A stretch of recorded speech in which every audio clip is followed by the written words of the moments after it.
Welcome back to The Motherly Shift, where we explore the beauty, the battles, and the breakthroughs of the mother-daughter journey. In today's episode, we sit down with 3 generations of women who give us a front row seat to what family dynamics, love, and growth look like when they're woven across time.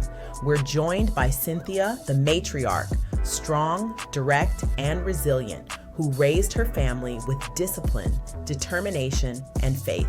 Then there's her daughter, Cyrita, equally strong-willed, independent, and fiercely protective, who found her own way as a young mother while learning to balance structure with love. And now we have Destiny, Cyrita's daughter, a business owner, a new mother, and the bridge between what was and what's becoming, along with Bailey, Destiny's younger sister, whose reflections add an honest and refreshing perspective on what it's like to grow up under the influence of powerful women. What makes this conversation so special is that Destiny and her mother, Cyrita, actually work together every day in Destiny's business. Imagine navigating the mother-daughter relationship not only at home, but also in the workplace, sharing vision, responsibility, and sometimes disagreement, yet still managing to grow together. Their story offers a real, unfiltered glimpse into the challenges and rewards of blending family and business, love and leadership, motherhood and womanhood. Throughout the episode, you'll hear laughter, tough truths, and plenty of moments that feel deeply familiar. The kind of we've all been there moments that remind us how generational patterns can both connect us and challenge us. Cynthia's stories ground us in the wisdom of experience. Cyrita's reflections show us what it means to evolve without losing strength. Destiny's honesty speaks to the modern mother redefining boundaries and identity, and Bailey's voice ties it all together with a sense of clarity and compassion. Together, these women show us that family isn't perfect. It's a process. It's learning to see where we've come from, how we've been shaped, and how we choose to grow forward. It's the beauty of generational legacy, not just what's inherited, but what's redefined. So settle in for a heartfelt and revealing conversation, 3 generations, 4 women, 1 family story, on this episode of The Motherly Shift. We can start anywhere, but I was going to start with you, Cynthia. Tell me, describe your relationship with, first of all, let's start with this. How many children do you have? 3. Okay. Who's the oldest? Her, Cyrita. Okay, she's the oldest. And then 2 more girls, boys? A boy and a girl that are twins, and they're 18 months younger than she is. Okay. So all girls? Boy and a girl. Boy and a girl. Okay, gotcha.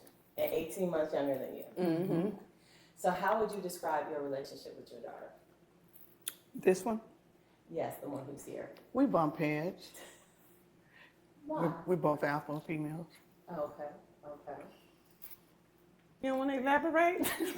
You can't hurt my feelings. I know. So She's a little bossy, but I'm bossy.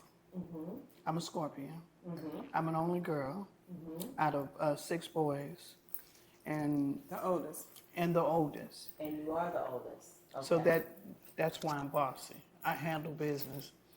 And she came along and she was first girl, born on my dad's birthday.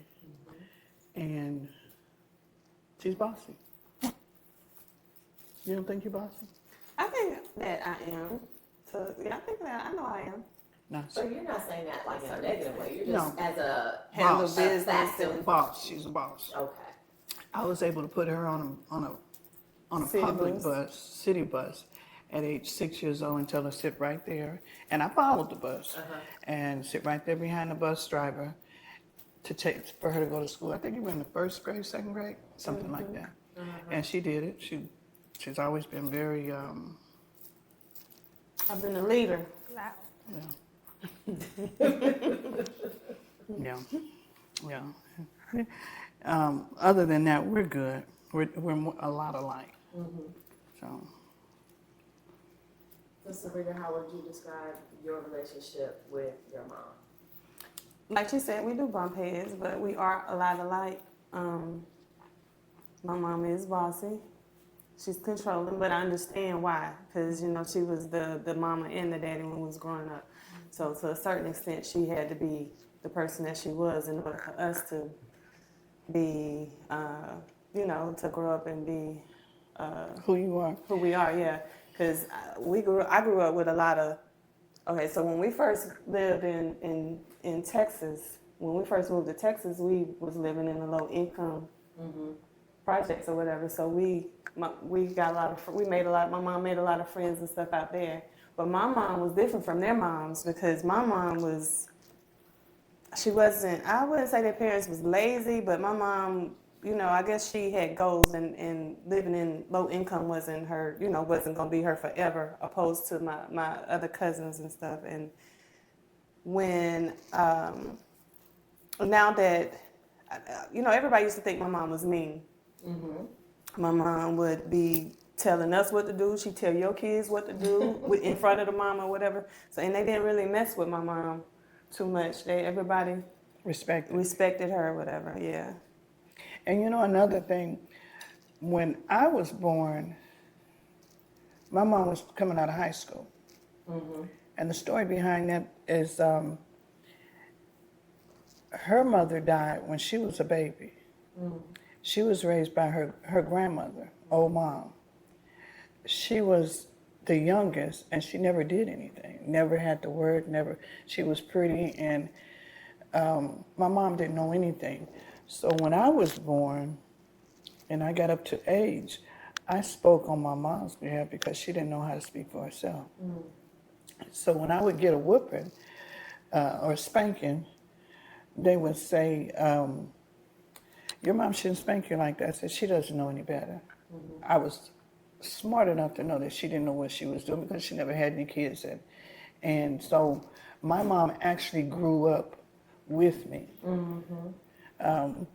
Some things that happened in life, I would take charge and she'd be sitting there. And at what age did that start? And when did you kind of step into that? We'll say about 10 or 11 years old.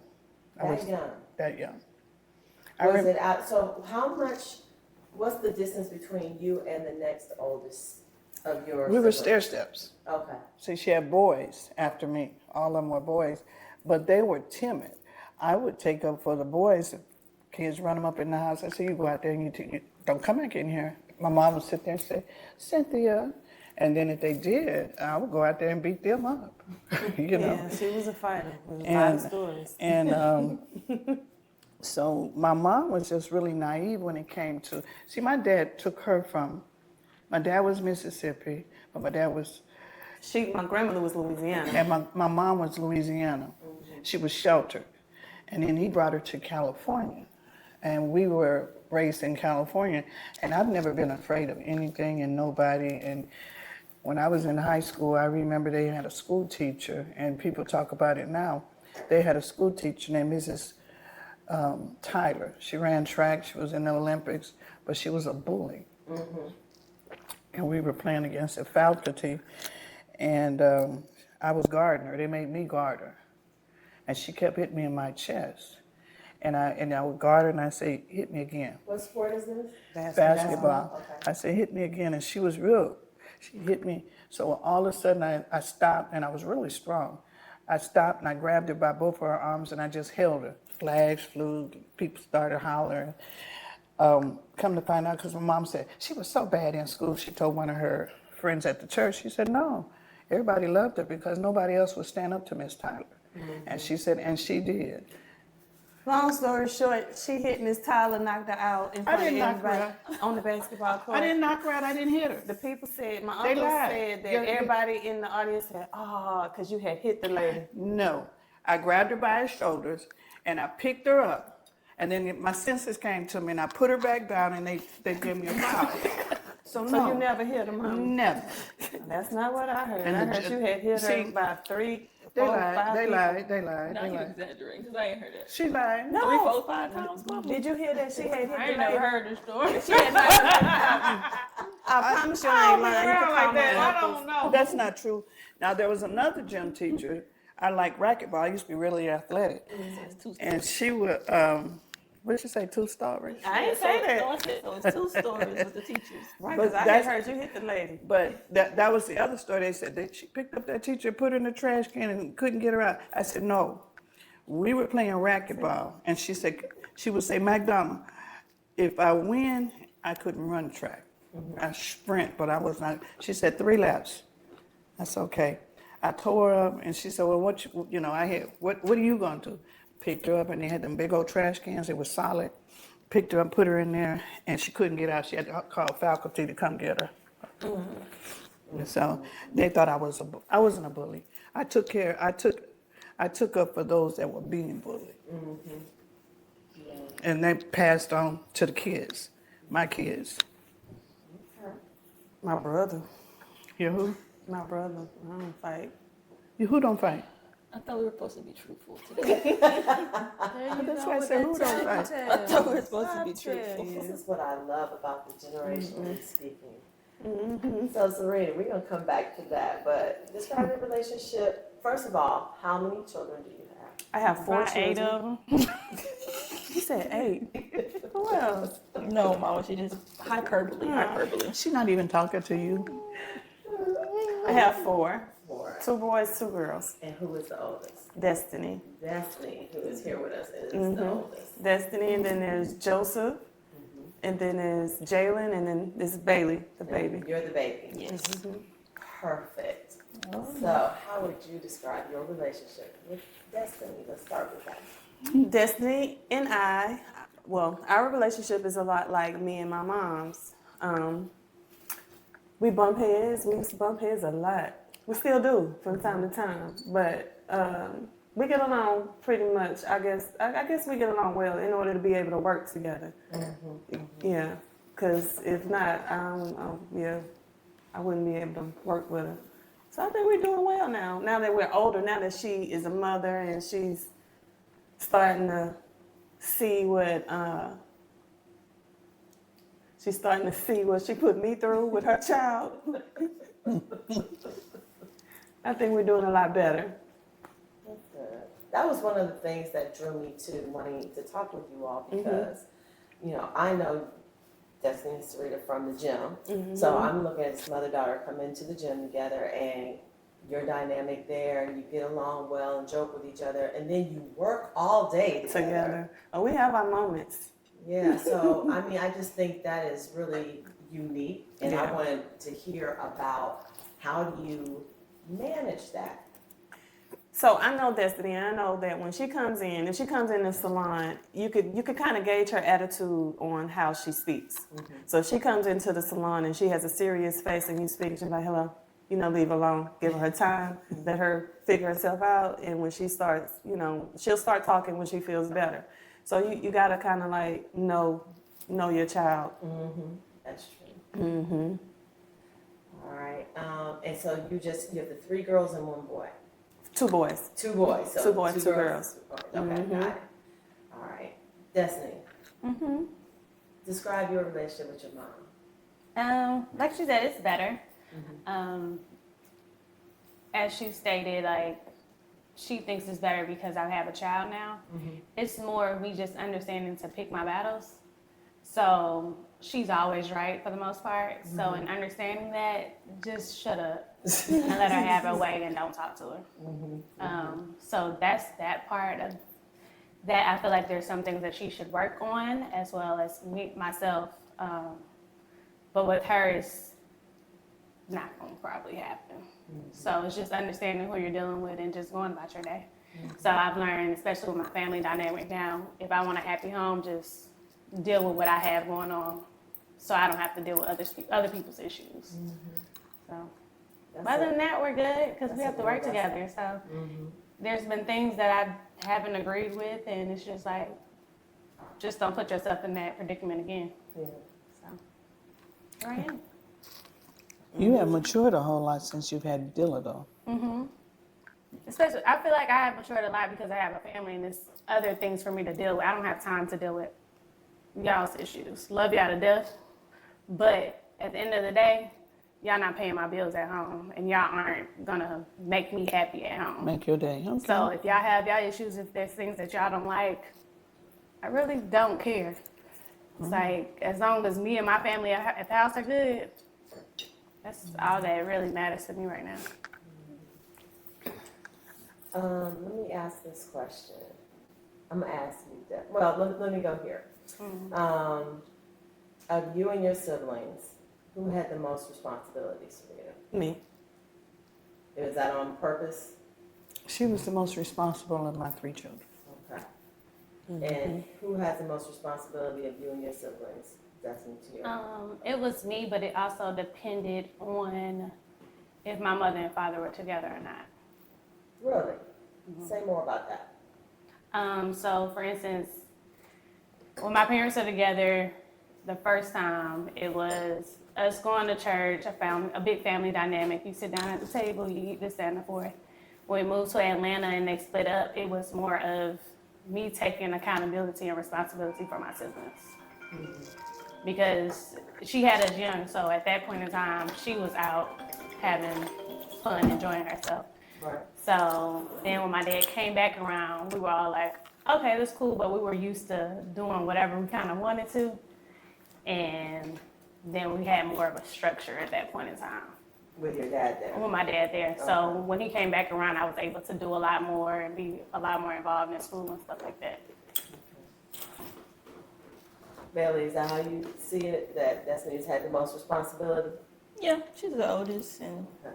when she's at work or doing stuff, she's there. So that, and I think my older brother too, though. Like he, in some instances, he had a lot of responsibility. Us younger too. Oh, So, okay. So how many years is between y'all? 8 or 9. Where am I? 34. 20. I want to be 26. So 8. 8. Okay. So y'all kind of mentioned it a little bit. How do you handle conflict between you? Between All anybody? of you. Anybody can talk. Because what I heard was you said it's better. Destiny said it's better. Better from where? How do you handle conflict I and think address it? we say what we have to say, and then we give each other room to our space to kind of like heal from the argument or whatever. And then we always just kind of like come back. Like nothing ever happened. It's not talked about. Yeah, it's just not talked about. You'll Just get kind of over swept it. under the rug, Yeah. and it's just like, All right, that's what. all right, I'm just not dealing with you in that. So do you feel like there's resolution there? No, No. it's just it's something that's No. gonna come back up again. It's gonna happen again. Maybe not like. And there's tomorrow. been instances where we're just like, okay, well, maybe you should get counseling or therapy, and it's like, nope, I'm not doing it. I'm okay. Like, Nothing's I'm wrong. okay, Maybe nothing's wrong you with should me. get it. Nothing's wrong. And I'm like, you should get it. And I have. So that's how I know how to deal with the situation now. It's just something that I'm just not going to deal with anymore. I'm going to say what I have to say, and then sometimes it's just like, all right, you got it. So you created boundaries. Mm-hmm. That's interesting. So what boundaries have you had to create outside of the ones you mentioned? Because you all are so close in your daily lives. What kind of boundaries have you had to create for yourself? And are those communicated, or those are just for yourself to govern I feel yourself? like they're just for myself and to govern myself, but mainly like not talking about my personal business too much. So I'll come around and I'll talk about what Dilla's done or this and the fourth, but as far as like me and my relationship, I don't really speak too much of that. Or if my siblings come and tell me certain stuff, I don't say anything to her about it because I'm not sure if they've stated it or whatnot. It's just keeping what people, or being that person that people can run to and talk to. And listen and not place too much judgment on the issue and not bring it back to others. And that's just basically keeping stuff to myself. Right. Unless I feel like it's somebody else who may have brought the issue up and I'm like, okay, I can talk to you about it because you know what I'm talking about. And for the most part, that'll be my sister Bailey that I may call and talk to. Like sometimes my dad, just depending on the subject or situation. So. You feel like your communication with your mom has increased or decreased or just changed? I would say decreased and changed. Why is that? Decrease, you just know what and what not to say. And then change in me stating like, because I haven't stated or talked to her about certain stuff, that's just stuff that we just don't talk about. Like that's not our relationship anymore. I really don't think we had that type of relationship when she came to me and talked to me anyway. She was closer to her dad, so she would talk to him about stuff. She didn't really talk to me, and from my understanding, it's because I was kind of like not. Receptive to a lot of things that I would talk about. I wasn't the kind. I'm like just get it done. Whereas her dad is more like, well, babe, he explain and he'll pacify her and this and the other. And I'm not like that. I'm just not like that. So it's easier for her to talk to her dad because he is much more open-minded sometimes about certain things than I am. How do you resolve any conflict with your mom? With my mom, well, we talk, whatever we do, and and then at the end of the day, I call my sister and we talk some more about it, and then we just leave it alone. We just leave it. We're like, that's just how she is. You have to just accept, because at this age, my mom, she is who she is. And so if you know who she is, you just work with that person, and you know, like Destiny said, you know what to say, when to say, and you just know who that person is, and you just you just avoid the times, or anything that you think is going to upset her or make her, be different.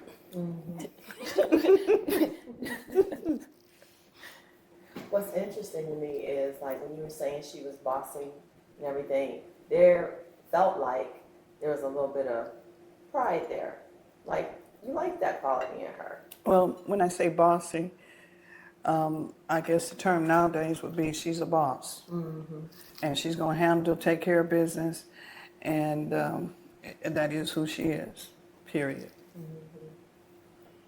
And I'm glad A lot like you. That's why you're so proud, because I'm a lot like you. I be handling my business. I'm glad she's like she is.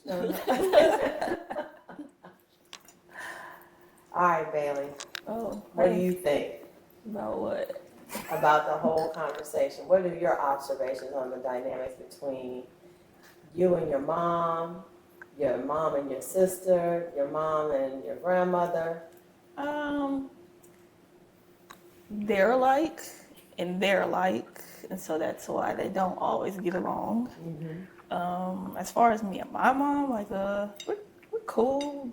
Like I'm the youngest child, so I think she kind of got tired after a while. So like a lot of things, they'd be like, "Oh, I would have got in trouble for this," or like this was like blah blah blah. I'm like, she probably realized that it wasn't even that deep. So, or maybe she just got tired. I don't know, but we're cool. So you feel like you didn't have a lot of you didn't get addressed directly for many of your actions and activities as your older siblings did? Yeah, like if I was being bad, it was like, well, why did you let her do this and do that? It wasn't so much of like, Bailey, you know right from wrong. Which I kind of did know right from wrong, but they probably did tell me not to do it. I just was like, you could get a whooping like I could get a whooping, so we just gonna see how this plays out. But other than that, yeah, like, I think that's like, they're too much alike. And so like, that's why they butt heads. And listening to conversations, you'll hear that I just don't deal with them in certain ways. The same way she said that about her, she said that about her, so. Yeah. Well, you know what? There is something to be said for setting boundaries, because I will say, just a little bit about me, that was kind of a hard lesson I had to learn with me and my mom. So, I've said this before, but my marriage with George, this is my second marriage, my last marriage. My first marriage, I was married when I was so young. I think I was 24. I got married at 24. Did not choose well, did not put a whole lot of thought in it, I liked him, he liked me, we had fun, we should Let's get married. Let's get married. And that was about the extent of that, but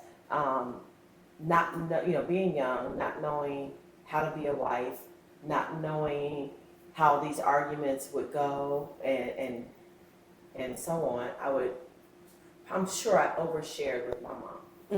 And now that I'm a mom, I get it, because I have asked my daughter, who loves to talk to me and will tell me a wealth of things. I said, baby, please take it from me. I love that you love to talk to me.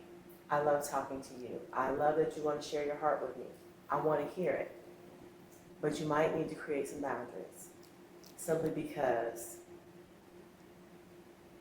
if you tell me something about somebody who's going to hurt you, You don't like them. physically or emotionally, I will never forget that. And y'all be friends again, or you'll be dating again. And I'm looking at it and I'm like, still like ready to cut them. And that was the thing I realized once I became a mom, that I overshared with my mom. But it was completely innocent, simply because, like I said, I didn't know what I was it's a doing. learning experience. You have to go through that in order to know that some things you need to keep to yourself. Right, right. And then the other thing, and Dear is not married yet, she hasn't started a family or anything yet. What I would wish my mom would have done in hindsight is don't offer up so much suggestions and recommendations. Just watch it, like Bailey's favorite word, watch it play out. See how this is gonna play out. And that's one takeaway for me, I would say, because I'll probably just leave that right there. But yeah, you can't, you know, there's only so much that you can speak into somebody else's life or relationship, and you just have to let it Play happen. out. So, Cynthia, when you became a mom, did you have a vision of what motherhood looked like for you and what kind of relationship you wanted to have with your children? I did. What was that? I wanted to work hard, take my kids to church, have a husband, build a house, go to games with them. None of that happened. But you had None of that happened. They play games.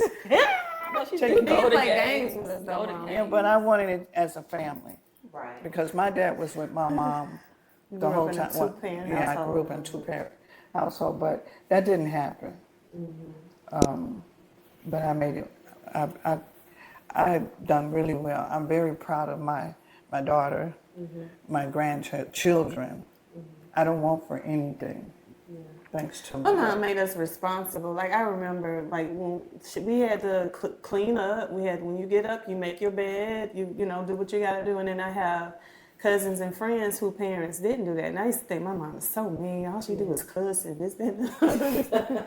And then I go to my friends' houses and her mom making up the bed when we get up, and she got food in the kitchen like for breakfast or whatever. She taking us to school and this and whatever. And I was like, I wanted my mom to be like that, but I was younger. Yeah. So I didn't realize that.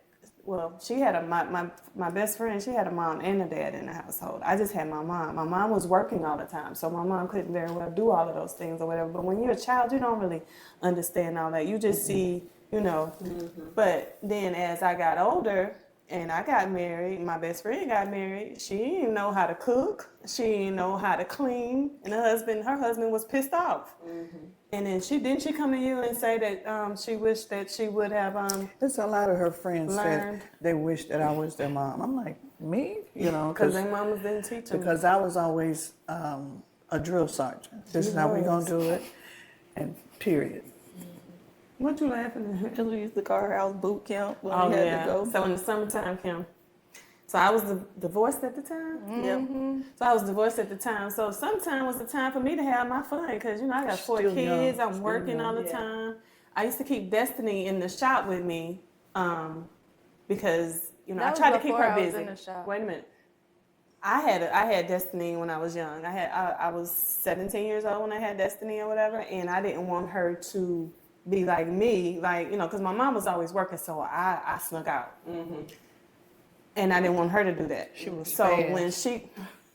when she was in school, you know, I remember taking her to Creekside, and I'm like, okay, we're gonna sign you up for everything. I was trying to sign her up for band, for cheerleading, I was and the in lady was like, band, okay, now she chill, can't do baby all of this at food. one time. But my thing was to keep her busy because I didn't want her to have ample, time where she could just go out and be wild. So I used to keep Destiny in the shop with me a lot. After school, she had to come to the shop. She had to work. Now it was a time she was getting paid for her work. Kibble and Where bits. is this coming from? Like, what does this have to do with anything right She now? done We went was off. talking about how you drop us off for 3 months and So go down. anyway, You just changed That's what I up. was talking about. So anyway, yeah. So the summertime was like my free time. So I would tell them, y'all get y'all stuff.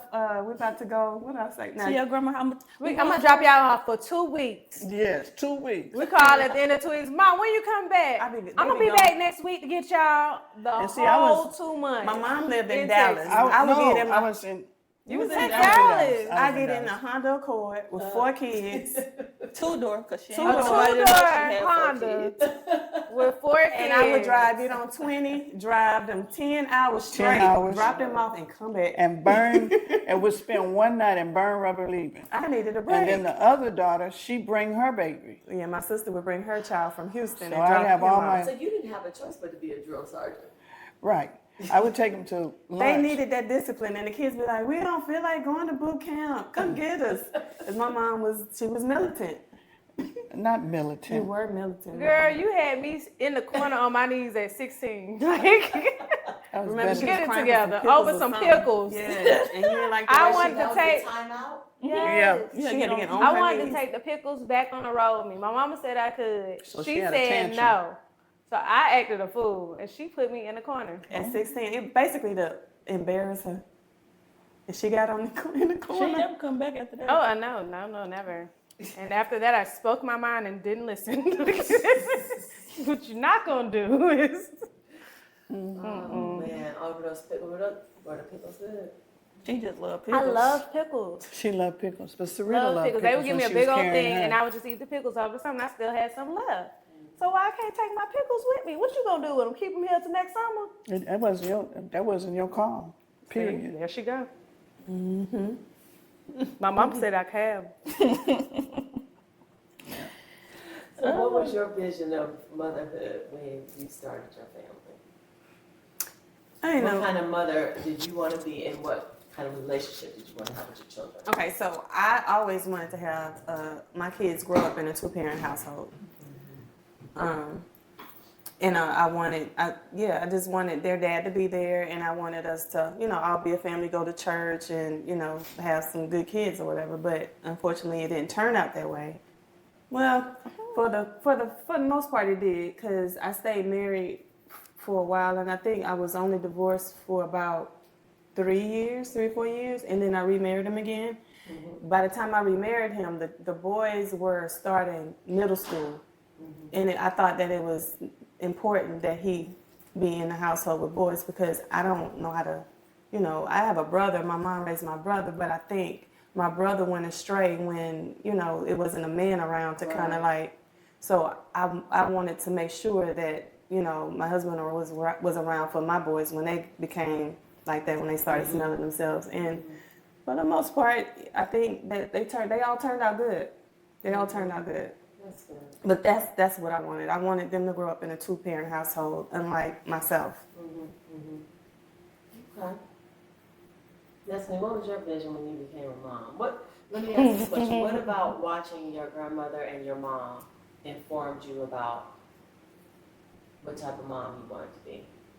So at one point it was like, okay, I want to have 5 kids. You wanted that? Yeah, and then it was like, no, I don't want to have no kids at all.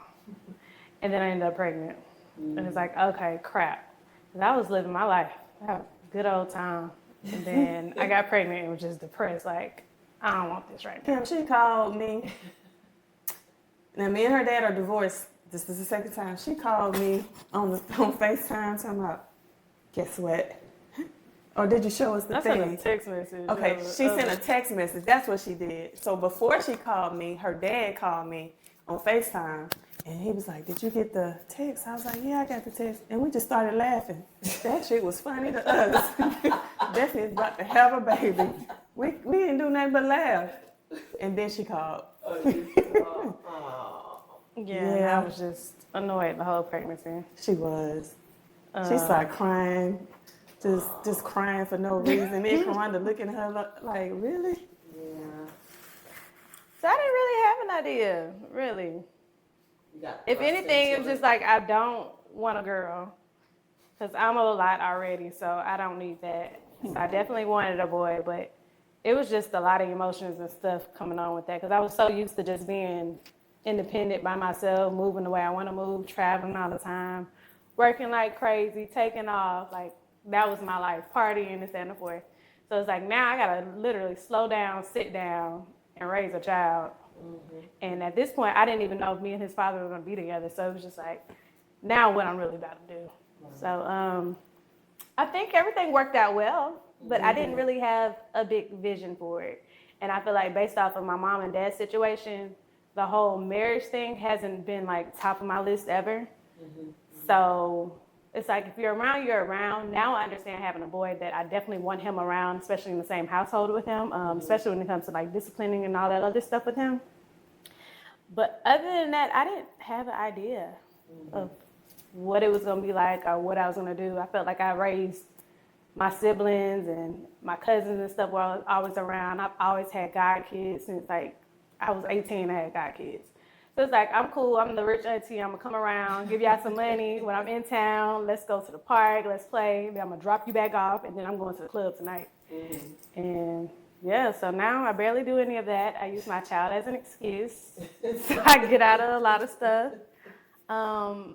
I have a good family with, I say a tribe. So they help us out a lot because me and my spouse, we work a lot. So Yeah, we have a good support system. system. A really good support system. So he's never without. And then he asks to go to somebody's house almost every day. And more than likely, they're going to come and get him. So I get my breaks and stuff. So I'm actually enjoying motherhood. Well, that's good. That's good. You It's know pretty what? funny. Having a strong tribe is key. It really is. Look, I was a single parent for about, I think, 15 years. I got divorced when my kids were 1 and 3, and I didn't meet George until Dear was in high school. Oh, wow. So you raised them by yourself. Pretty much. Little caveat in there, my son, in middle school, we were living in South Carolina, and I was working like crazy, trying to make a living for us. Dear was the more responsible one, so, you know, that theory of the oldest daughter typically has the most responsibility. My daughter stepped right into it. I could trust her. She, you know, where we were living, we moved a lot because I was always trying to chase this job, chase this promotion, etc. And so we happened to move to South Carolina, and I believe in public schools, but I try to put the kids in the best public school that I could afford to live in. But where I worked, because their public school was trash, was an hour away from where we lived. So I had to trust the kids to get up, get yourself to school, and get yourself back home in the house, do your homework, because my commute was crazy. Right. Dear, no problem. To my knowledge now. She probably did her dirt, but I just didn't know about it. Or my son was so out of control that no matter what she was doing, he was taking up the bulk of my time because he needed more structure, and I just wasn't in a position to give him more structure. So his father is from St. Louis. He was back in St. Louis by the time we got divorced, and I had to send my son to live with him because I couldn't afford a military school. That's where I really wanted to send him, like to be completely in control of his day all day, but I couldn't afford that. So the next best thing was my ex-husband because he was super controlling. So this should work out. So, and it did. It worked out exactly as I planned. But yeah, I was a single parent for a long, long time. I moved the kids a lot. My daughter really stepped up and stepped in, but I used to have team meetings. So I had my kids at 6 and 8 cooking, doing their own clothes. I didn't care what they wore to school. I know I bought them nice clothes. If it didn't match, hey, somebody else to tell them. It'll be fine. It'll only be one time. But they do like being social and everything. And look, there's the ironing board. If you want to go to school wrinkled, that's on you. I don't have time for that. I put food in the house. You got clothes. We got lights on. You got everything you need. But I got to go to work. It shows your battles, yeah. Yeah, it's like I used to have team meetings. Look, your wash day is on Tuesday, yours is on Thursday, mine's on Saturday. Let's, if you didn't wash this week, I don't know what you're gonna do because you missed your day. That's it. So, but yeah, it was that single parenting. That was never in my plan. That was never in my vision because I wanted what everybody else wanted, right? I wanted to be married. I got married to stay married, and I wanted to have, I was fortunate for a long time. My parents are also divorced, but they didn't get divorced until I was in college. So I had a really nice, idyllic life in the suburbs of Cleveland, Ohio, with two parents who worked really, really hard and gave us a lot, even though, one was an educator, one was a firefighter. Like, it wasn't a whole lot coming in, but they just maximized everything and did an amazing job, and I had a really great life. So I wanted that for my children. Right.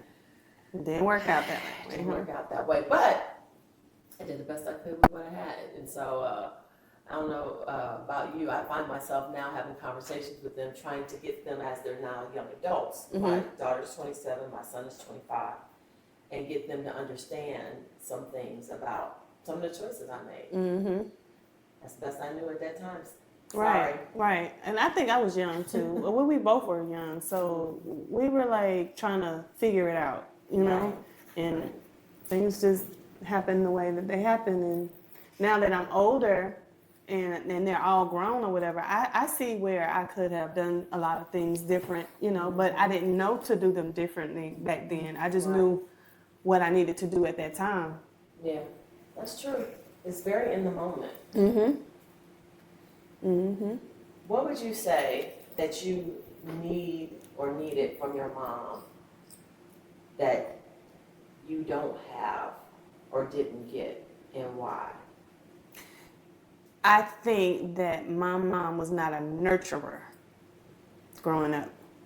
She couldn't be because she was working all the time. And my mom didn't only have one job. Sometimes she had 2-3 jobs. A lot of people looked up to my mom because she was tough and, she was making it happen. Here she is single with no husband, with these kids to raise, and, she's doing the best that she can. So a lot of the nurturing was not there, and that's what I lacked too. I didn't get it, so I didn't know how to give it. And I didn't get it from my mom. Because she wasn't a nurturer. Right. Whereas, that was one of the things. Now, when I talked to my mom, I said, well, I love you. And it take her a second for her to say it back. And I know that's because, but I just say that's who she is. That's how she is. Yeah. So I tell them that all the time now. Yeah, we all tell each other, like my kids, they tell each other on the phone, before they hang up, I love you, this and other. That's one thing that I'm proud about, because it wasn't something that we had. But nurturing, I didn't do that, and I think that's where their dad took up the slack, because he is a nurturer. I wasn't. Y'all agree? Yeah. Yeah, I don't think we heard my mom say I love you until I was like in college. Yeah, no. Like, it was never, I love you, give me a hug, give me a kiss. It was none of that from her. She was dealing with a whole lot. You can't make excuses for it because we still got it, but it just wasn't from her. So in the aspect of that, I don't feel comfortable really talking to you about anything because I don't know if you really love me like that. You're around, you provide, but that time that you feel like you want and need from somebody is not really there. I'm gonna tell you. Let me interject on that. When you were born, you had to stay in the hospital, and you would not eat. And your mom was coming out of the 11th grade. She would I said, come on, Cyrita, let's go so-and-so. I got my baby not eating. I got to get up there and make sure they're not feeding. Right. I had to go to the hospital every day. And when you were coming, as she was getting you from, see, she was able to take you to school with her. But after that, we had to find daycare for you. We went, I'll tell you, 5 or 6 places because she wasn't going to let her baby be just any place. So she didn't show you that, but it was in her. She loved you. I understand that. I probably But didn't verbalize that's what I'm saying. Like, and I think that's another issue that we have now too, is whenever somebody has an issue or they're talking about this, that, and the fourth, somebody always has an excuse for that other person. Instead of just taking ownership over, this is what it is and this is how they felt, I apologize and let's go forward from there. So I appreciate you telling that part, but too, I'm just explaining that's how I felt. Now I know otherwise because it has been stated. I don't think it's like that person taking ownership, because I take ownership for not being a nurturer. Right. But she's just saying there was a reason. I understand that reason. It's perfectly fine. I understand. It's cool. I understand. That's why I said I didn't hear that until a certain age. Yeah, from you. Yeah. So that's the reason why I feel like we clash so much, on top of you also being a bully. Yeah, you would But Bully two, Cyrita. They say I am. them two are bullies. I'm not a Bully bully. how? Give me an example. I have Give me one. Bailey. Oh, wow. Because Bailey look like she want to jump in here. Yeah, baby, go ahead. What you gonna say? Give it your best shot. It's like when things don't go your way, or when you're not hearing what you want to hear, or like we have an opinion about something. It's like I do this too, or like I'll use this force to like get my way, and it's more so like calm down. It's not like you don't have to try Like to she overpower me to overpower as in like stating what she is doing for them or what she has throw done. things in Throw your things face. in instead of being like, oh, I did that because I love you. It's like Instead, it's like, I did it because you needed me and I did it. and you're gonna need me again. And you're going to need me so- again, so I'm going to bring that up again. And I'm going to make sure you real down, you real low. And I'm up here, even though I was wrong, I'm still up here and I'm on top of everything. It's like, And just that's 'cause I'm not your how, and just because you're my mom. But it's like, you have to respect your kids also. Respect what? Respect people's opinions, respect what they may be saying, respect them in general. Just because you're somebody's mother doesn't mean you have ownership on top of them when they're grown and paying their own bills. I think So it's like, understand what I'm saying and how I'm saying it, and understand that I'm not coming from a harmful place. I just mean maybe letting you know how it's coming off to others so that you can change or, make adjustments in what you're saying or how you're saying things. And that's not reciprocated. I all the respect time. what they're saying, but at the end of the day, I don't always have to agree with what they're saying. But you don't. Right. At all. So I listen to them, but at the end of the day, if I don't feel like they feel, I'm still gonna do what I want to do. But it's not even just doing what you want to do. It's saying whatever you want to say just because. So it's like you have to, at the end of the day, you have to just be right. And you're going to keep stating that you right, when in our heads and us knowing factually, you're wrong. So that's where I come from. I'm just like, all right, you got it. All right, y'all, I got to go. I'm going home. I got to go babysit my child. Like, I just leave the place or just leave the situation. That has taken me a lot to do because I used to just be wanting to go back and forth. Right. Like, oh, I bought this TV. Yes, it's in your house. You trying to take it from me. Let's fight. I understand who you are, but at this point, I bought it, and now you just taking my TV because them other kids broke your TV. So I'm willing to fight, and you're going to kick me out the house, and that's going to be perfectly fine. But nowadays, it's like, I'm not even going back and forth with you no more. I don't have the energy no more for it. Because that doesn't make sense. You know you're wrong. I know you're wrong. But you're going to make yourself seem some type of right because you're my mom. But now I don't have to deal with that anymore. So I'm not going to deal with it. I'm going to say my piece. You're going to have something to say after I say my piece. And then I'm going to go about my day. What you got to say, Mama? I have nothing to say. As you get older, you pick your battles, and some of them just not working. That's who she is, and okay, goodbye. But she's not always right, though. I'm not. And then as well as if I feel like I'm wrong now, I'm good at apologizing. I will say that I will come back and apologize depending on what the situation is. But half the time with you, I may not apologize because you are never going to apologize about anything that you do wrong. It is never. I have. And there's been a lot of situations that I've been put into that I wasn't supposed to be in, and I just got the backfall just because of the people around. Well, I don't know about that, but I ain't never heard an apology. Maybe she apologized to somebody else talking about the situation, but I've never heard an apology. But I'm okay with that, because at the end of the day, like she said, we choose our battles and we create distance, and then when you feel better about the situation, then we leave bygones bygones, and we move forward. Right? We're still family. Always family. I'm gonna say two things. It's very interesting watching this because I kind of feel like Destiny where it comes to my mom.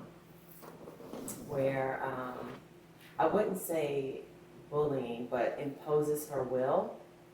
And I'm 54 years old. Like, when will it stop? That's my thing.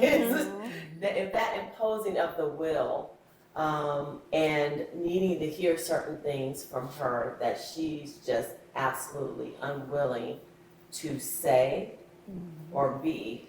And I'm sure there's a backstory for that. Like, I get it. She was this whole other person before there was me. And then I came out and I'm not her clone. I'm my own person. And the reason I'm kind of identifying with Destiny is because Destiny sounds a little rebellious and really wants to push her boundaries from probably birth.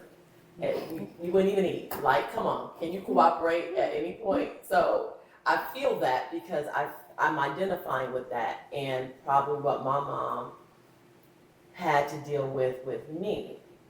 And then I do understand, like, so the other thing I was gonna say is so y'all just completely validated the name of the podcast, which is Motherly Shift.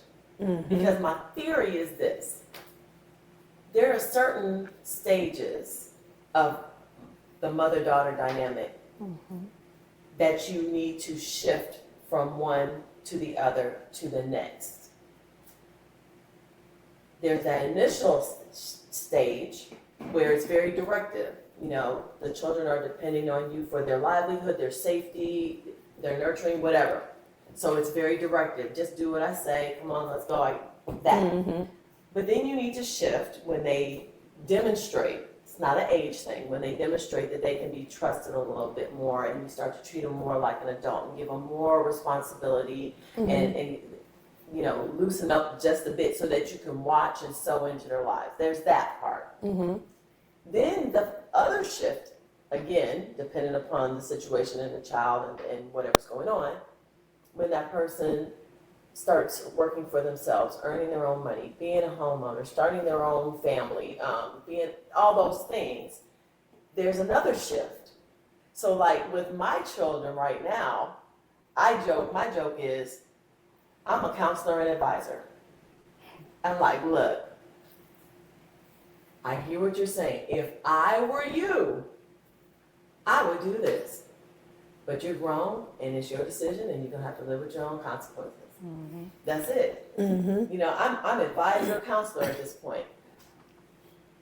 But the fracture in the relationships happen because people fail to shift or to stay shifted, where you want to kind of go back. I'm telling you, back to that directive. But you should be in phase 3. 4. Advisor, counselor. I think Kim, though, I have shifted. Like, I don't bother Destiny. Like, Destiny, I know Destiny now. Like, I know Destiny is very, when she gets home and she's with her child, she don't want to be bothered. Don't call her. You can't pop up at her house. So I know. I don't. Whatever Destiny got on, like within her relationships, I don't ask. I don't ask for a reason. And I just let things play out. When Destiny does things, I just let it play. I don't say anything. I don't try to give her no advice. She don't ask for it or whatever. The only I might give her advice about,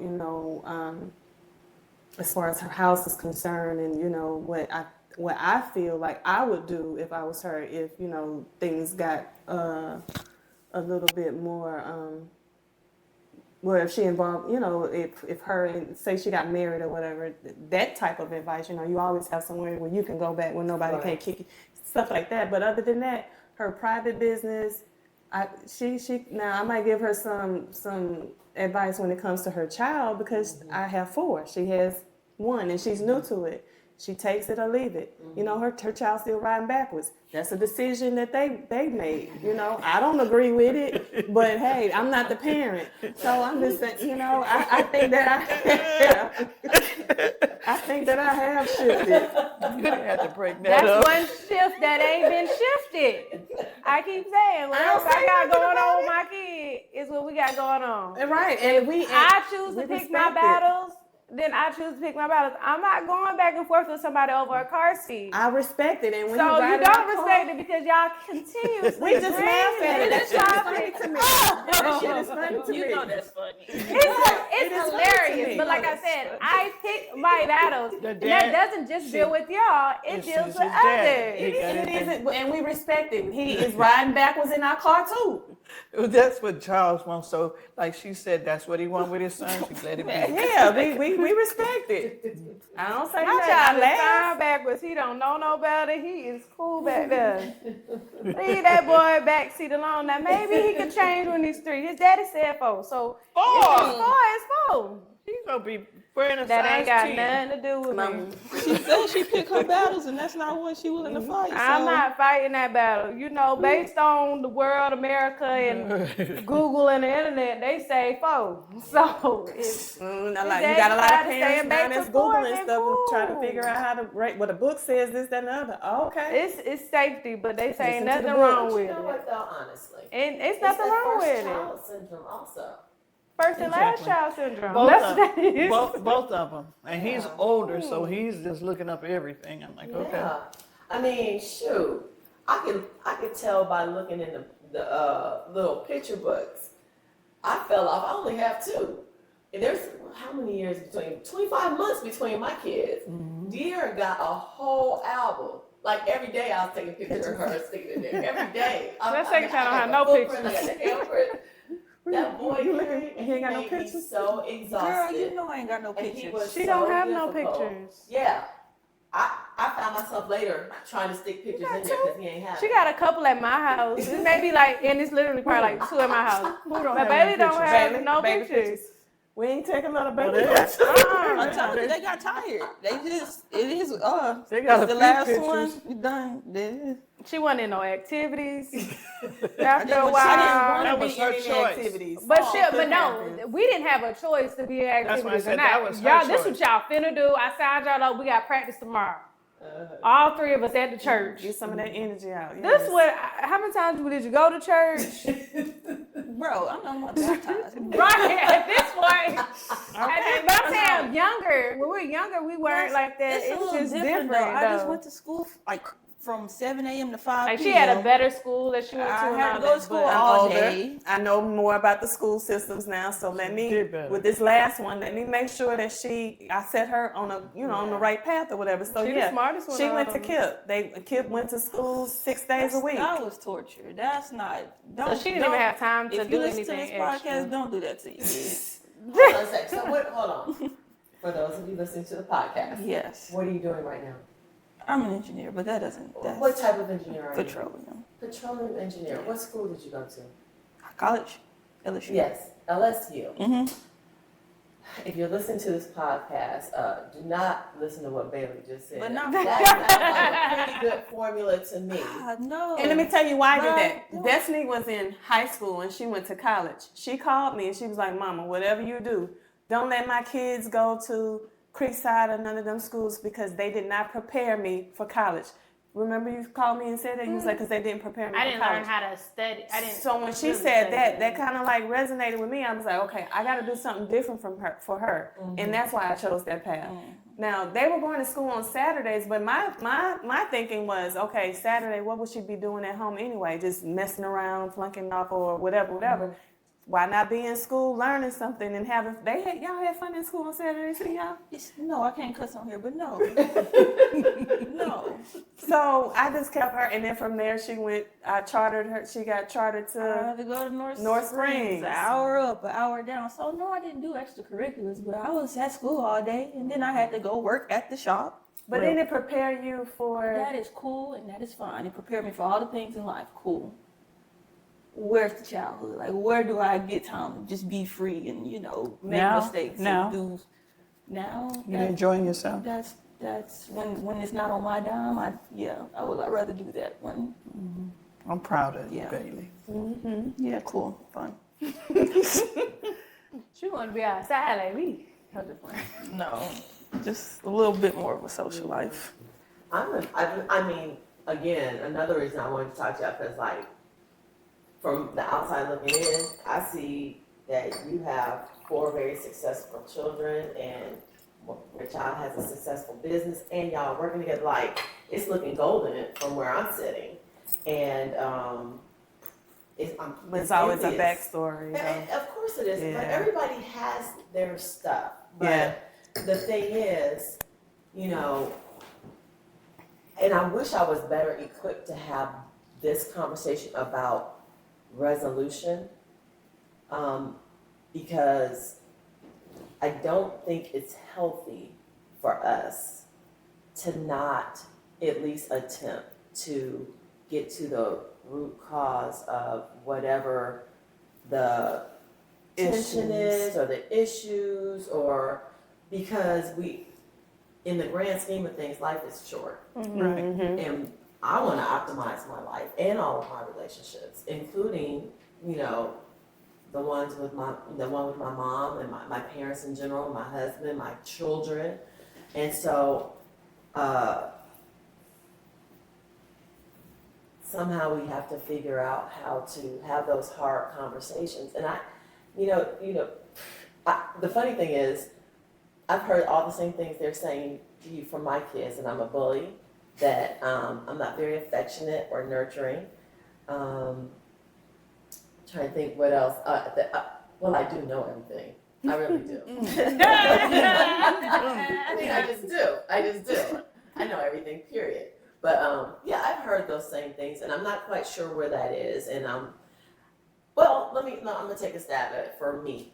I'll talk about me. So, having been married unsuccessfully and then divorced for the long period of time, I know there was probably some thick skin that I absolutely had to develop. And then that's not a far cry, because as you know, I was a former military person. So I already knew how to compartmentalize and shove stuff down. Yeah. That was already a practice. I went to the Naval Academy, which was a very prejudiced school, a lot of racism, a lot of everything. And so there's 4,500 people go to the entire school. 10% of them were minorities, and I think 8% was women, or flip-flop, something like that. So it was just a tough place to be. The one outlet I thought I had was my husband. That's probably why I got married so young.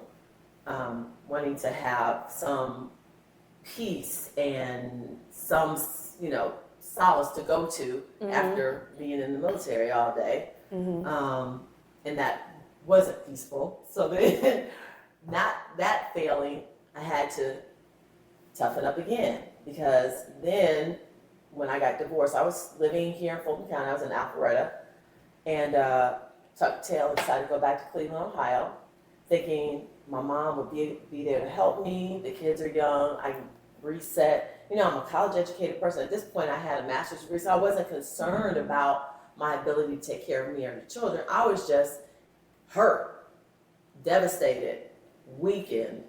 I was upset because my kids are not going to have a dad in the house, so I'm going back home to get started again.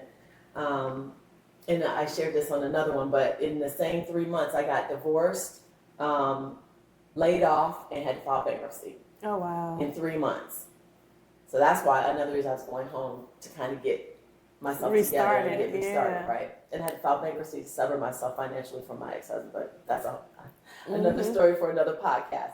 But when I got home, my mom, who lived in the house I grew up in, it was a 3-bedroom, split-level home, plenty of room, living there by herself. My dad's not there anymore. She wouldn't let us live with her. She was like, I'm gonna make you stronger. You do this on your own. And I'm thinking, you've got to be kidding me. That was So I had to get an apartment off of this itty bitty severance that's going day by day because kids need what they need. It's not like I could, manipulate that. I'm looking for another job. I go to try to interview and my mom wouldn't watch the kids. And she was like, I need you to be strong, I need you to stand on your own too. I had heard that so much, I was like, you are absolutely right. That is exactly what I need to do. I need to stand on my own too. And I feel like it got so serious about how I'm take care of these kids and how I'm stand on my own too. The affectionate, nurturing part of me just went out the door. It was gone because I had to be all about business. I got to do this. I got to take care of these kids. I got to protect the kids. I got to feed the kids. I got to do this. I got to fight with my ex-husband. It's too much to fight. It's too much. And so I get it. I was surprised when my daughter, this is a couple of years ago, she came to hug me. And I thought I was hugging her back. And she was like, Mom, you are so unaffectionate. Why aren't you hugging me back? And I'm thinking, am I not hugging you back? And I noticed I was a little stiff, what is wrong with me? This is not the relationship I wanted with my daughter. I remember looking at her when I could hold her right here and just being amazed. I was like, I did this? Look at her, she's so cute. She was my whole world. And then the thing that makes me sad that I really want to, I have to kind of work against is my daughter saw what a poor relationship me and my mom had. So she doesn't have the closeness with my mom that would be ideal, that I would like. And then I don't want her judging me about how I handle or interact with my mom. I don't want that same relationship with her. So it's like I'm working on two separate ends. And that's why I think that it's so important that certain things we just need to talk about. Some things my daughter says to me, and I just have to take it because I know my instinct is to defend myself. But then I'm like, in my mind, I'm like, I really don't have to though, because I know who I am, but her perception of who I am is different. It needs to change. So how am I going to change that without defending myself? Exactly. I get it. And that's hard. It is. That's really hard. Because a lot of things my kids say happen. Sometimes I don't even remember it being that way. But then I have to say to myself, that's their experience and that's what they, So, I don't know. My son, I wish my oldest son was here because he's the one that has a lot, this, that, and the other, whatever. And I'll be looking at him like, I don't remember none of this that you're talking about, right. But then that's his experience. So I can't take it away from him because that's what he lived or at that time. Right. So, yeah, I get what you're saying. In this first part of Generationally Speaking, listeners are invited into the intimate world of 4 generations of women, Cynthia, Cyrita, Destiny, and Bailey, as they reflect on the ways strength, survival, and love are passed down through family lines. The conversation opens with matriarch Cynthia, who describes her own strong-willed nature and how it shaped her parenting. We hear how being the only girl among 6 brothers made her naturally assertive, a trait she proudly sees reflected in her daughter, Cyrita. What follows is an honest look at how 2 alpha women navigate love and leadership in the same family, and sometimes how those same qualities lead to conflict. As the discussion unfolds, Cyrita and Destiny, mother and daughter who also work together daily, share how maturity, motherhood, and experience have softened some of their edges. They talk candidly about learning when to speak and when to listen, when to draw boundaries, and when to simply let love lead the way. Bailey, the youngest, offers a fresh and humorous perspective, noting that by the time she came along, her mom had mellowed out and she got away with much more than her older siblings. Throughout part 1, recurring themes of independence, accountability, and unspoken love echo through each generation. The women talk about their family's communication style, one that sometimes avoids confrontation by choosing silence over discussion, and the personal growth that comes from recognizing that silence isn't always resolution. Listeners will hear stories of resilience, single motherhood, and the generational echoes that shape how each woman shows up, not only as a mother or daughter, but as a person finding her own identity and peace. In next week's continuation of Generationally Speaking, the conversation deepens into healing, exploring therapy, communication, and generational change. The women speak openly about how difficult it can be for mothers and daughters, especially in Black families, to seek therapy together, to admit hurt, and to break cycles of silence. Cyrita and Destiny wrestle with the balance between pride and vulnerability, while Cynthia reflects on the values of respect and discipline she instilled, and how today's generation interprets them differently. Part 2 also highlights the power of awareness, how energy, attitude, and communication shape the home environment, and how love can evolve when each woman learns to both give and expect respect. This second half is both healing and revealing, a continuation of the dialogue that proves that growth within families is possible, even when it's messy, complicated, and filled with love. Thanks so much for listening. We'll see you back here next week for the conclusion to this conversation. This is The Motherly Shift. Have a great week.